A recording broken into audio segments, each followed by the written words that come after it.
with the Dolphins.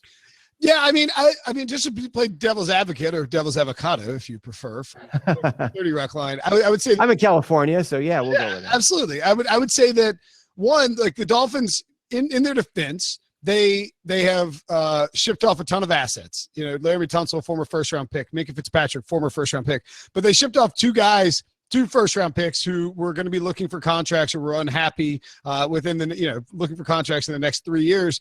And they've gotten 3 first-round picks back. They're going to have 3 first-round picks this year and 2 first-round picks next year. And that's loaded. Being able to acquire a franchise quarterback, being able to reboot this franchise. And I would also point out that they got a negative 92-point differential, and they got cremated the first 2 weeks of the season. I mean, it was embarrassing. They should be humiliated, but they might have cremated. I like that. Yeah. I like the cremated. That's kind of an old guy description. Right. I like you going there. It's what happens when your father-in-law is a funeral director. But they really? Yeah. But that's awesome. That is so cool. Yeah, he thinks it's hilarious when I tell him that business is he's killing it with his business. He does not think that's funny.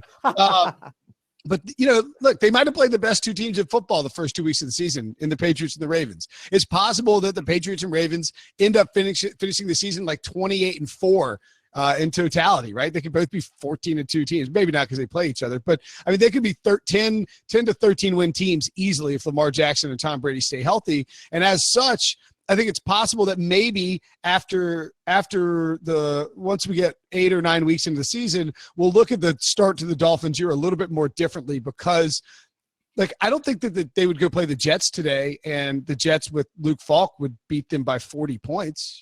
They would be right. It would be a competitive, ugly game that went way under whatever the total was of like 35. They played 2 teams that are very good at football. They're about to play another team, the Dallas Cowboys, that's very good at football. Very good at football, right? And you're very good at Twitter. But yeah, but I mean, look, I just think that we might look at the Dolphins in a different prism.